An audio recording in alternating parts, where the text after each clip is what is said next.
बुखलाहट जो है आ गई है बीजेपी और ये हमारे दूसरे लीडरों में यहाँ, और शायद रात को बोतल में बंद होके तो पूरी रात गुजारते हैं। मैंने उस असेंबली में 6 वर्ष रूलिंग दी है, आप जैसे लोगों को उठा बैठी कराई है, जीवनलाल जैसे लोगों को। हकीकत है आपकी सियासत सिर्फ मोदी पे डिपेंड है, हमेशा झूठ और जुमलेबाजी और नफरत का बीज बोकर सियासी रोटियां सीख रहे हैं। जीवनलाल जी, अगर मेरी उम्र से कोई खतरा है, अगर आपको कोई खतरा है तो आप मोदी जी जो कि मुझसे भी बड़े हैं उनको कहो कि आप भी सियासत छोड़ दो और उसकी कुर्सी पे आप जाके बैठ जाओ। मैं तो ये कहूँगा अपनी तरफ से कि ऊपर वाले ने मुझे इतनी हिम्मत दी है, आप जैसे लोग उनको गोद में उठा के मैं सारी असेंबली हल्का में घूम सकता हूँ। अभी मेरी उस ऊपर वाले की देन है, अभी मैं हर लिहाज से फिट हूँ और इलाके में जा रहा हूँ, जाता हूँ। ज़्यादातर लोग जो है उनसे ही बेहतर समझते हैं कि हम उनसे इलाज कराएं, जो तजर्बेकार डॉक्टर होता है। जीवनलाल जी एक टीचर थे, उसके बाद मेरे ही हाथ से ये नायब तहसीलदार बने और बहुत झूठ बोल के मैंने ये नायब तहसीलदार बनवाए हैं। वो भगवान को पता है या उसके बड़े भाई को पता है। 14 में तो एमएलए बने मोदी लहर से, एक बार बन गए जी, आज मुझे सियासत दिखा रहे हैं और सड़कें अपने नाम कर रहे हैं। इनकी डेवलपमेंट में अगर बताऊं, एक तो 800 से वो धार रोड माजरा के लिए एक सड़क बन रही है, वो तकरीबन 8 साल से वो 4 किलोमीटर रोड नहीं बनी, उसी तरीके से पड़ी है। दूसरी में सबसे बड़ी डेवलपमेंट इनकी गिनूं तो वहाँ बनी में एक राशन स्टोर हुआ करता था और बहुत बड़ी बिल्डिंग है, करोड़ों रुपए की बिल्डिंग है वहाँ। उसके बिल्कुल फ्रंट पे एक शरय आम पे बहुत बड़ा प्रोजेक्ट बना है। खसरा नंबर भी हमने ले लिया है, 2620 है। और शरय आम वहाँ बसोली बनी एक रास्ता हुआ करता था पुराना, उसी रास्ते से हम गुजरते थे और स्टोर के लिए भी वो रास्ता था। और उसके बिल्कुल उस रास्ते के दरमियान में वो बहुत बड़ी बिल्डिंग इमारत बनी है। और वो जीवनलाल जी की हमने सुना कि उनकी अपनी है, नाजायज़ वो रकबा कब्ज़ा करके वहाँ वो बहुत बड़ा प्रोजेक्ट बना है। वो एक डेवलपमेंट मुझे दिखती है कि नाजायज़ रकबे पे एक बहुत बड़ा प्रोजेक्ट बना है। और स्टोर जो था हमारा, जो पुराना स्टोर था, और आज वो करोड़ों रुपए वहाँ खर्च करें हम तो वो इतनी बिल्डिंग नहीं बन सकती है। उसका रास्ता बंद है, उसका जो आना जाना, उसका गुज़र बंद कर दिया है। और शायद मुझे ये भी शक है उस पर भी कब्ज़ा ना हो जाए। कुछ हायर सेकेंडरीज हमारे मतलब ज़माने में 2013 में वो सैंक्शन हुई थी, तो वो उठा के दूसरी जगह पे कर दी हैं। वो भी एक इनकी डेवलपमेंट है। तो क्यों इसको बर्बाद कर रहे हैं इस देश को? अगर देखा जाए तो यही बुखलाहट जो है आ गई है बीजेपी और ये हमारे दूसरे लीडरों में यहाँ, क्योंकि उनका जब से नाम सुना है तो इनकी नींदें हराम हो गई हैं और शायद रात को बोतल में बंद होके तो पूरी रात गुजारते हैं। तो मैं तो ये कहूँगा कि आज़ाद जैसे अगर हमारे रहनुमा बने। हमारे साथ हैं एक्स डिप्टी स्पीकर, तारुफ के मोहताज नहीं है, जम्मू कश्मीर लेजिस्लेटिव असेंबली, और यहाँ इस दूर दराज इलाका के एक फेस रहे हैं। बहुत सारे डेवलपमेंटल वर्क्स इन्होंने यहाँ से किए हैं, कई घरों को, हाउस होल्ड्स को रोजगार मुहैया किया है सरकारी मुलाजमत के चलते, और कई लोगों को रोजगार दिया है। आज जो है सुनने को आ रहा है हमें एक्स-एमएलए हमारे जीवनलाल जी, सियासी खेल चल रहा है यहाँ बनी में। मलिक साहब से ही जानेंगे कि क्या ये हो रहा है। बट साहब, मैं ऑन रिकॉर्ड आपसे कहूँ कि मैंने 44 साल सियासी ज़िंदगी में कभी भी किसी की ज़ाती ज़िंदगी में दखल अंदाजी नहीं दी। ये ऑन रिकॉर्ड है, कभी भी किसी ज़ाती या किसी भी उसमें मुदाखलत नहीं की। मगर जीवनलाल जी ने तो खुद ही मुझे छेड़ा। हकीकत में मानिए, इसमें क्या शक है कि आपकी सियासी लाइफ अभी तीसरी के तालिब इल्म से भी कम है। ये तो हकीकत है, इसमें कोई दो राय नहीं। वहाँ तो एमएलए साहब कह रहे हैं कि मिडिल पास हूँ मैं सियासत में। अब सोचिए, अब शायद वो अपने आप को मिडिल में ही डाल रहे हैं, लेकिन अभी भी वो सियासतदान होते तो वो ऐसी हरकतें कभी नहीं करते। अगर जीवनलाल जी सियासतदान होते तो हमारी मीटिंग पे कभी टिप्पणी नहीं करते। हम तो किसी धर्म या जाति पे विश्वास नहीं करते हैं, हर कौम थी वहाँ और हर तरीके का। शायद बहुत से लोग थे जो बीजेपी को ही जिन्होंने वोट किया था, लेकिन एक सियासी नज़रिए से वो वहाँ मीटिंग में आए, दरियाफ़त किया कि इलाके में ये जो दुर्दशा हो रही है, ये जो कमज़ोरियाँ आ रही हैं, ये जो हमारे इस इलाके में ऐसा निज़ाम बना है कि कोई पूछने वाला नहीं है, उस पे हमने वो एक मीटिंग बुलाई थी। और वो आज़ाद साहब के भी हक़ में थी, क्योंकि उन्होंने हाल ही में एक पार्टी लॉन्च करनी थी, उसके बारे में भी एक हमने वो कदम उठाया था। तो हमने तो उस मीटिंग में जीवनलाल जी का जिक्र भी नहीं किया, ना ही कोई बात हुई, ना ही कोई वहाँ कोई ऐसा मुद्दा मकसद था। हमने तो हमेशा मुद्दों पे बात की है, किसी पे कीचड़ नहीं उठाया है। ये मेरी ज़िंदगी का रिकॉर्ड है। जिस असेंबली में ये जीवनलाल जी ने 2.5 साल बीते हैं, बिताए हैं, अपना कैरियर शुरू किया था सियासत। एक्स एमएलए साहब हैं हमारे जीवनलाल जी, वो तो कहते हैं कि आप जो है वो पीएचडी रिसर्च स्कॉलर हैं, आप हार का रिसर्च कर रहे हैं। रिसर्च करना भी एक बहुत बड़ी मेहनत का काम है, पीएचडी करना भी बहुत बड़ी मेहनत का काम है। अगर सियासत में पीएचडी हूँ तो इसमें कोई शक नहीं, ये तो हकीकत है। असेंबली में जहाँ 2.5 साल उन्होंने गुजारे हैं, मैं अपनी अगर सियासत की बात करूं, इस 44 साला ज़िंदगी में मैंने 6 बरस जो है, जिस रियासती असेंबली में उन्होंने एक एमएलए की हैसियत से 2.5 साल निकाले, मैंने उस असेंबली में 6 बरस रूलिंग दी है और आप जैसे लोगों को उठा बैठी कराई है, जीवनलाल जैसे लोगों को। आपकी सियासत सिर्फ मोदी पे ही डिपेंड है और हमेशा झूठ और जुमलेबाजी और नफरत का बीज बोकर सियासी रोटियां सीख रहे हैं, देश का और तबाही कर दी है। जिस देश को हमारे पुरजनों ने खून से सींचा था, सुई से लेकर अग्नि, मिसाइल, मंगलयान, वीटो पावर की तरफ बढ़ रहा था हमारा देश। जो पुरजनों ने जो अपनी एक ज़मीन बनाई थी, एक ग्राउंड बनाया था, उसको बेच के इस वक्त खरीदो फरोख्त होती है और वो एमएलए को खरीद के नई नई पार्टियां जो बनाई जा रही हैं और उल्ट पुल्ट करके जमहूरियत का जनाजा निकाल दिया और जहां अपोजिशन की हुकूमत होती है उसको गिराया जाता है। मलिक साहब, एमएलए का ये भी कहना है, जो हमारे एक्स में एमएलए जीवनलाल जी, कि मलिक साहब आप उम्र रसीदा है, वो आउटरीच नहीं कर सकते हैं कॉन्स्टिट्यूएंसी को, दूर दराज इलाका है बनी का। जीवनलाल जी आप फिट नजर आ रहे हैं। जीवनलाल जी, अगर मेरी उम्र से कोई खतरा है, अगर आपको कोई खतरा है, तो आप मोदी जी जो कि मुझसे भी बड़े हैं, उनको कहो कि आप भी सियासत छोड़ दो और उसकी कुर्सी पे आप जाके बैठ जाओ। मैं तो ये कहूँगा अपनी तरफ से कि ऊपर वाले ने मुझे इतनी हिम्मत दी है कि अगर आप जैसे लोग, उनको गोद में उठा के मैं सारी असेंबली हल्का में घूम सकता हूँ। अभी मेरी उस ऊपर वाले की देन है, अभी मैं हर लिहाज से फिट हूँ और इलाके में जा रहा हूँ, जाता हूँ और उनसे भी कभी रूबरूब हम दंगलों में इकट्ठे होते हैं।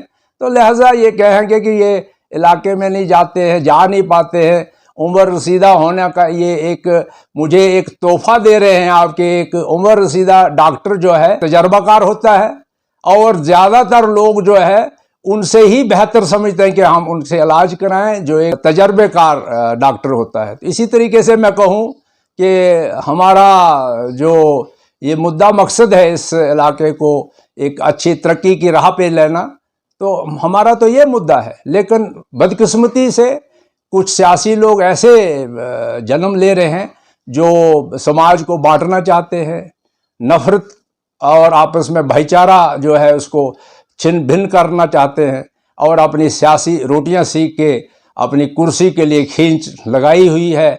कभी हमें धर्म के नाम बांटा जाता है, कभी हमें उग्रवादी बनाया जाता है, कभी हमें देशद्रोही बनाया जाता है।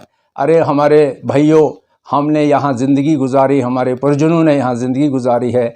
जैसे आपका देश है वैसे ये हमारा देश है। बहुत सी बातें हम पे इल्ज़ाम तराशी हुई। यहाँ एक चुंचली में एक मंदिर तोड़ा गया, हमने पर्चा लॉन्च कराया और अपने बेटे ही से लॉन्च कराया वो, लेकिन बदकिस्मती से उसको भी एक सियासी हवा दी गई और एक मंच पे उन्होंने ये इल्ज़ाम तराशी की मेरे बेटे पे कि उन्होंने वहाँ से वो खींच के वो माइकें बाहर फेंकी, वहाँ कीर्तन भजन की पब्लिकली ये बहुत उन्होंने ओपन स्टेज पे कहा।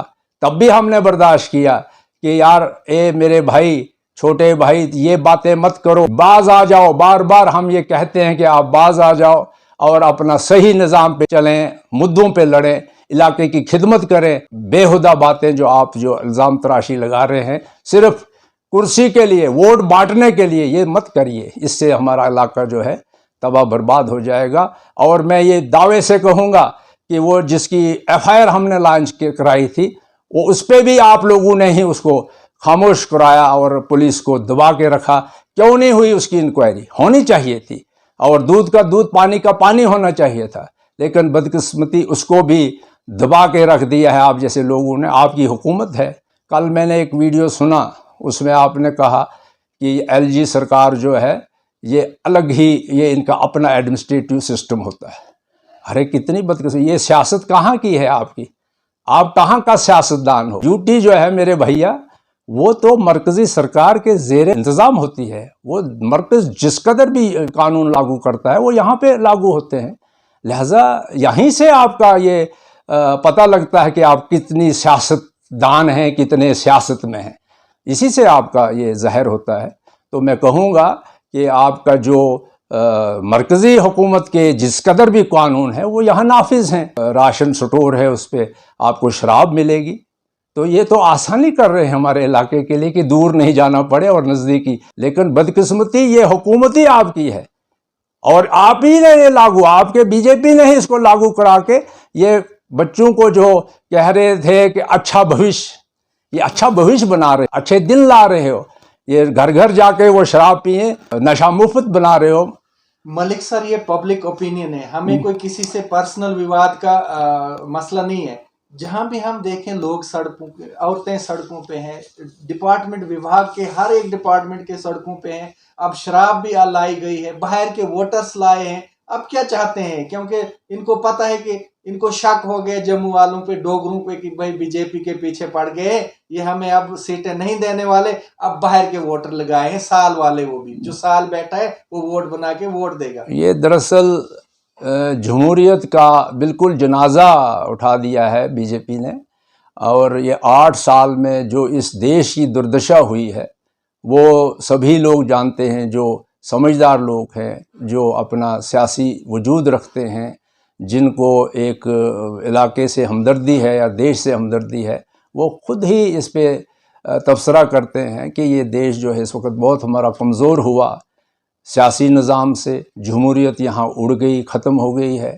यहाँ जिस कदर भी हमारे इदारे थे, इलेक्शन कमीशन था, रिज़र्व बैंक ऑफ इंडिया हुआ करता था, हमारा जो जुडिशरी था, मीडिया था, ये सब इन्होंने नाश तबाह कर दिया। और ये जो सबसे बड़ी जमहूरियत कहलाता था हमारा देश, इस वक्त इसमें अफरा तफरी के सिवा और कुछ नहीं मिल रहा है।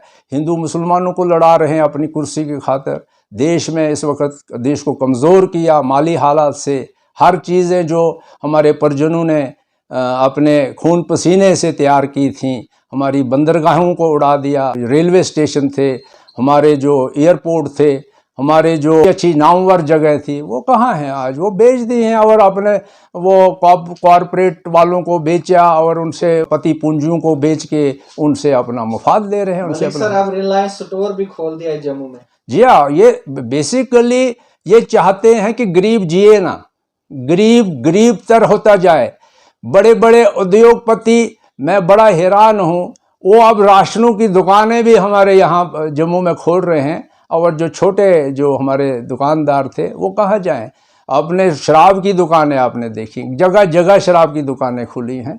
जगह जगह आपके जो ये जो माइन का ठेके होते थे, हमारे लोग उनमें कमाते थे, काम करते थे, गरीब लोग अपनी रोज़ी रोटी कमाते थे। वो बाहर से आके वो इस वक्त यहाँ टेंडर ले रहे हैं। शराबों की दुकानें बाहर से आके वो टेंडर ले रहे हैं। मलिक सर, हम बनी की बात करें तो कहीं ना कहीं लोगों को बेवकूफ़ बनाया जा रहा है। सर सही आप क्लियर करें, आपने यहाँ वक्त निकाला है, अभी भी लोगों के बीच में है आप। जो बनी की डेवलपमेंट है, सड़कों को लेकर यहाँ विवाद छिड़ा हुआ कि हमने बनाई। सर ये क्लियर कीजिएगा, क्या है ये, किसने बनाई है सड़कें, और क्या ये प्रोजेक्ट हैं, कब के बने हुए हैं, और क्या इसमें असलियत क्या है? सर देखिए, मैं बट साहब ये कहूँगा कि 96 से पहले की भी यहाँ की हालत देखिए। हमारे लोग यहाँ आवाम जो है ये खुद जानते हैं कि 96 से पहले यहाँ का क्या था और 96 के बाद 2002 तक क्या हुआ। ये जिस कदर ये डेवलपमेंट हुई है, बड़ी मेहनत से हमने हर डिपार्टमेंट को टच करके हर डिपार्टमेंट में हमने एक तूफान लाया था और बहुत अच्छी तरक्की हुई थी, बहुत अच्छा डेवलपमेंट हुई थी। बनी बाज़ार की मैं बात करूं, एक छोटी सी लेन होती थी और जो नालियां थी चारों तरफ, हम वहां चल नहीं पाते थे। वहाँ की हालत देखिए, आपने मेला ग्राउंड देखा होगा, आपने जो आइलैंड जो हमारा है वो मंझीरी जो है वो देखा होगा आपने। ये इसको अपने नाम कर रहे हैं, सड़कों को अपने नाम कर रहे हैं। और मैं ये भी बात कहूँ, डंके की चोट कहता हूँ कि वाजपेयी जी, मैं उनकी तारीफ करता हूँ, बार बार करता हूँ कि वाजपेयी जी उस वक़्त ना ये PMGSY लॉन्च करते तो मैं कहाँ से ये प्रोजेक्ट रिपोर्टें बनाता, उस वक़्त ये प्रपोजल दिए। और ये उस वक्त जीवनलाल जी एक टीचर थे, उसके बाद मेरे ही हाथ से ये नायब तहसीलदार बने और बहुत झूठ बोल के मैंने ये नायब तहसीलदार बनवाए हैं। वो भगवान को पता है या उसके बड़े भाई को पता है। ज़माने में प्रोजेक्ट रिपोर्टें तैयार हुई, टेंडर हुए, 14 में तो MLA बने मोदी लहर से, एक बार बन गए। और इनका ये कहना कि 3 बार हार गए हैं, सियासत दिखा रहे हैं और सड़कें अपने नाम कर रहे हैं। इनकी डेवलपमेंट में अगर बताऊं, एक तो आसो से वो धार रोड माजरा के लिए एक सड़क बन रही है, वो तकरीबन 8 साल से वो 4 किलोमीटर रोड नहीं बनी, उसी तरीके से पड़ी है। दूसरी में सबसे बड़ी डेवलपमेंट इनकी गिनूं तो वहाँ बनी में एक राशन स्टोर हुआ करता था और बहुत बड़ी बिल्डिंग है, करोड़ों रुपए की बिल्डिंग है वहाँ। उसके बिल्कुल फ्रंट पे एक शरय आम पे बहुत बड़ा प्रोजेक्ट बना है और खसरा नंबर भी हमने ले लिया है, 2620 है। और शरय आम वहाँ बसोली बनी एक रास्ता हुआ करता था पुराना, उसी रास्ते से हम गुजरते थे और स्टोर के लिए भी वो रास्ता था। और उसके बिल्कुल उस रास्ते के दरमियान में वो बहुत बड़ी बिल्डिंग इमारत बनी है। और वो जीवनलाल जी की हमने सुना कि उनकी अपनी है, नाजायज़ वो रकबा कब्जा करके वहाँ वो बहुत बड़ा प्रोजेक्ट बना है। वो एक डेवलपमेंट मुझे दिखती है, नाजायज़ रकबे पे एक बहुत बड़ा प्रोजेक्ट बना है। और स्टोर जो था हमारा, जो पुराना स्टोर था, और आज वो करोड़ों रुपए वहाँ खर्च करें हम तो वो इतनी बिल्डिंग नहीं बन सकती है। उसका रास्ता बंद है, उसका जो आना जाना, उसका गुजर बंद कर दिया है। और शायद मुझे ये भी शक है कि शायद उस पर भी कब्जा ना हो जाए। कुछ हायर सेकेंडरीज हमारे मतलब ज़माने में 2013 में वो सैंक्शन हुई थी तो वो उठा के दूसरी जगह पे कर दी हैं। वो एक बड़ी, वो भी एक इनकी डेवलपमेंट है, वो मैंने वही देखा। नहीं तो अस्पतालों की हालत देखी, अस्पताल हमने बनाए, वहाँ डॉक्टर उस वक्त तैनात किए, आज वहाँ डॉक्टर नहीं है, आज वहाँ पैरामेडिकल स्टाफ नहीं। स्कूल हमने खोले, स्कूल बनाए, वहाँ आज वहाँ टीचर्स नहीं। आपकी आंगनवाड़ी सेंटर, एक प्रोजेक्ट लिया था हमने, डुगन ब्लॉक अलग बनाया था मैंने, उसी के साथ हमने एक ICDS प्रोजेक्ट लिया था जहाँ हमें पूरे 100 सेंटर जो थे वो खोलने थे। और फेज मैनर में 60-65 के करीब मेरे वक्त में खुले, बाकी फेज मैनर में बाद में मेरे हारने के बाद खुले हैं। वो भी हमारी ही देन है, वो भी हमसे ही ये काम हुआ है, ब्लॉक हमसे हुआ है। लेकिन ये ब्लॉक के वहाँ 2-4 कमरे नहीं बना पाए हैं। इसी तरह से डुगैन में ब्लॉक बनाया था, वहाँ भी ये कमरे नहीं बना सके हैं। यार मेरे भाइयों, तो डेवलपमेंट क्या है वो तो दिखती है। सर रोलका की अगर बात करें, 7 लेक्चरर्स की पोस्ट वेकेंट है सर, क्या कितनी बड़ी दुर्दशा है। और ये हमारे बच्चे, क्या हमारा मुस्तकबिल। सिर्फ एक रोलका की बात नहीं, ये पूरे हमारे जितना भी असम्बली हलका है, आप जाइए बदनोता में देखिए, higher secondary Badnota, higher secondary ये मल्हार की हालत देखिए, हायर सेकेंडरी डुगैन की हालत देखिए। ये जिस कदर भी हमारे फार फ्लंग एरिया, और तूफान आने वाला है। हमने ये जो एजुकेशन पॉलिसी में जो इन्होंने लिखा है कि डिजिटल सिस्टम से हम पढ़ाई कराएंगे, टीचर जम्मू में होगा या दिल्ली में होगा, वहां से वो क्लासें चलाएगा, तो यहाँ इन इलाकों में कैसे चले? नेटवर्क ही नहीं है। मोदी जी तो कहते हैं हमने भारत को डिजिटल कर दिया है, कहाँ है? देखिए, जाइए अपने खुद ही इलाकों में जाइए, उनकी हालत देखिए, उनका सिस्टम क्या है। तो क्यों इसको बर्बाद कर रहे हैं इस देश को?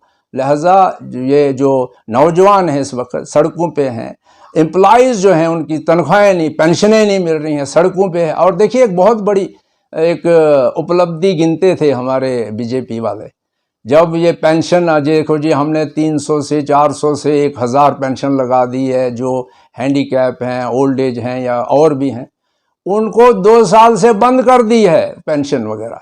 उसमें फिर दोबारा उनको कह रहे हैं कि आप नए सिरे से फार्म भरिए, नए सिरे से अपना रिकॉर्ड बनाइए, नए सिरे से। देखिए किस धंधे में डाल रहे हैं लोग।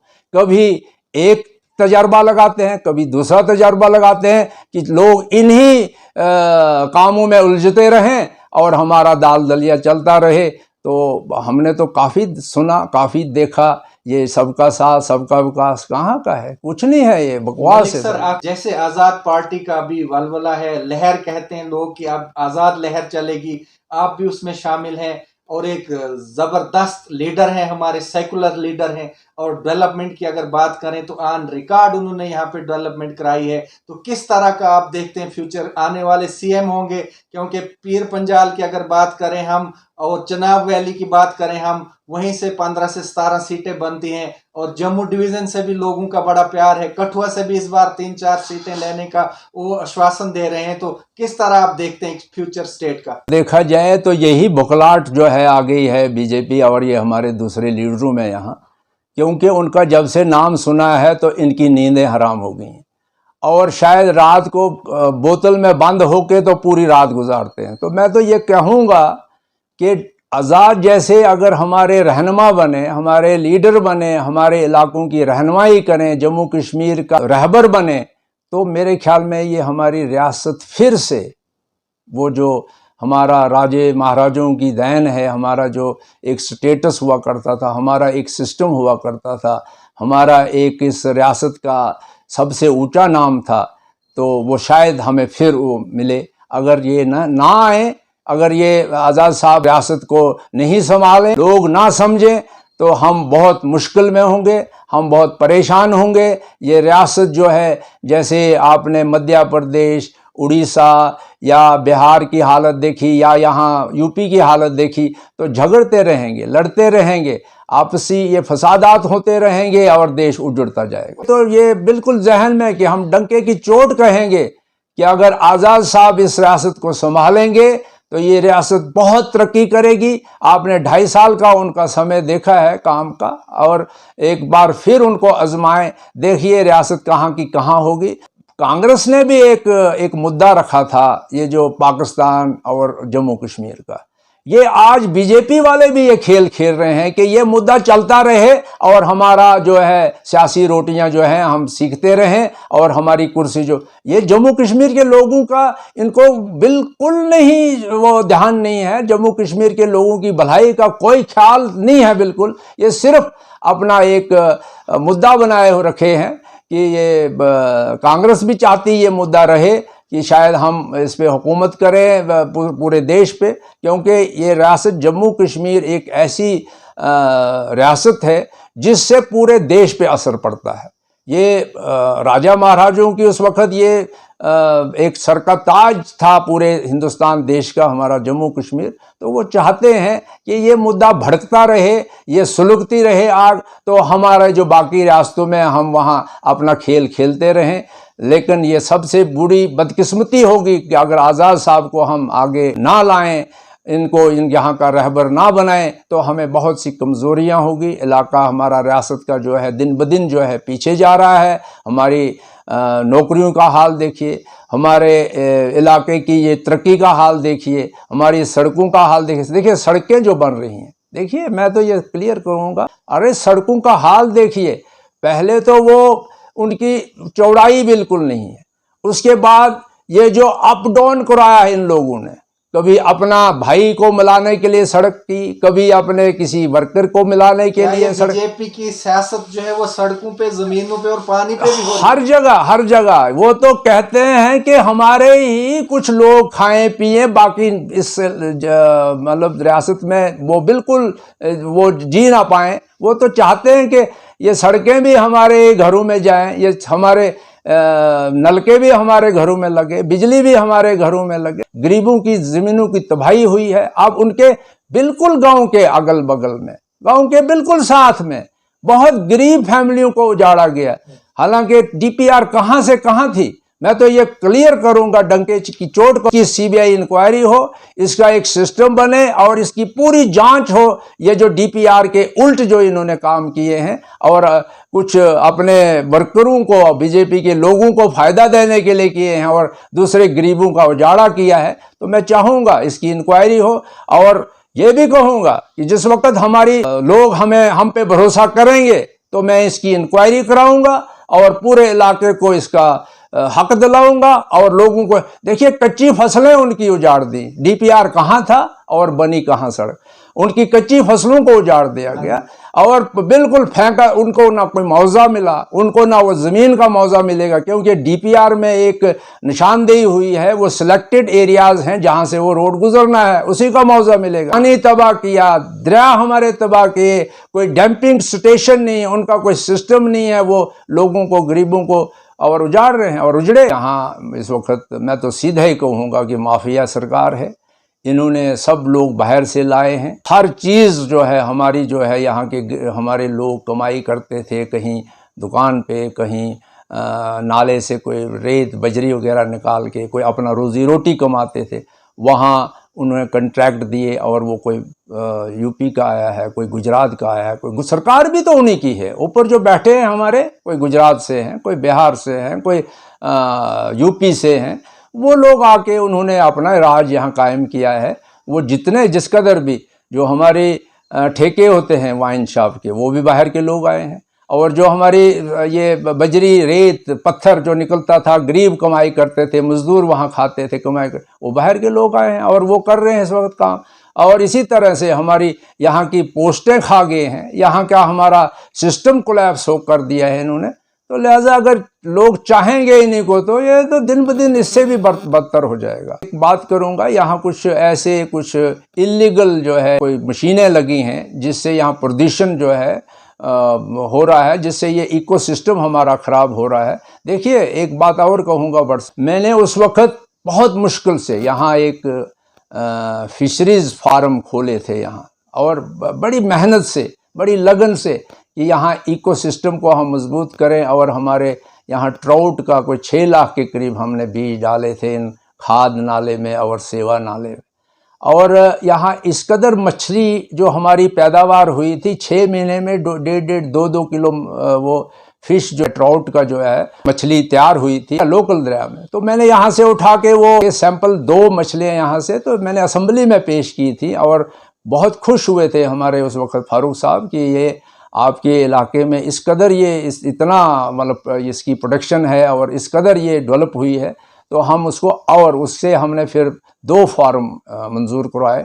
एक यहाँ खुरवाई में ही हमारे गांव में लगा है, वहाँ इस वक्त वो काम कर रहे हैं। और दूसरा हमने द्रब्बल में रखा था, लेकिन बदकिस्मती मेरे हारने के बाद किसी ने उसकी तरफ ध्यान नहीं दिया, कोई पूछा नहीं और वो रह गया। और हमारे इस मछली पैदावार से एक इकोसिस्टम जो है, जो हमारे दरिया में कटिंग का जो मलबा जब जा रहा है, दरियाओं में जा रहा है, वहाँ से मिट्टी बह कर वहाँ से उसका नुकसान होता है, प्रेशर लगे हैं, उससे भी हमारा नुकसान हो रहा है। तो लिहाजा इसकी तरफ भी कोई ध्यान नहीं है कि हमारे इकोसिस्टम में ये जो रोड बन रहा है हमारा सोली भद्रवा, इसमें भी कोई ज़ाब्ता नहीं है, कोई सिस्टम नहीं है, प्रदूषित हो रहा है इलाका। दरअसल एक मिली भगत है, ये जो बीजेपी के कुछ एजेंट हैं, ये मिली भगत है उनकी। ये क्रशर भी उन्हीं के हैं, ये जो रोड के ठेके भी उन्हीं के हैं। ये जो सिस्टम इस वक्त जो देखिए, माइनिंग बंद कर दी है लेकिन दरिया खाली हो रहे हैं चारों तरफ। ये सिस्टम जो है ये बड़ा अजीब सा है। तो इसमें गरीबों का भला नहीं होगा, ये गरीबों की हम तबाही कर रहे हैं। और मोदी जी चाहते हैं कि ये अपने जो खाने पीने वाले हैं, जो देश की इस वक्त, जिस वक्त देखिए हमारी बंदरगाहें जो हैं वो बेच दिए हैं अपने दोस्तों को, इसी तरह एयरपोर्ट बेच दिए हैं अपने दोस्तों को, इसी तरह रेलवे बेच दिए अपने दोस्तों को, इसी तरह जो हमारी बड़ी बड़ी इमारतें हैं उनको बेच के वो जो वहाँ से कमाई हो रही है। और आते ही उन्होंने इन कॉरपोरेट सेक्टर में 25% जो है उनको इनकम टैक्स छूट दी थी, जिससे हमारा देश का आधा हिस्सा चलता था। मैं तो बदकिस्मती से ये कहूँगा कि ये गरीबों की सरकार नहीं है, ये गरीबों की तबाही वाली सरकार है और बड़े बड़े पूंजीपतियों की सरकार है और उन्हीं को ही उठाया जा रहा है। पूरी उम्मीद है और लोगों पे पूरा पूरा भरोसा है कि जम्मू कश्मीर के लोग जितने जिस कदर इन्होंने रुलाए इन 3, 4, 5, 6, 7, 8 सालों में, तो इसका ये करारा जवाब देंगे। अगर आज भी नहीं समझेंगे तो मैं ये कहूँगा, न समझोगे तो मिट जाओगे एक दिन, तुम्हारी दास्तां तक ना होगी दास्तानों।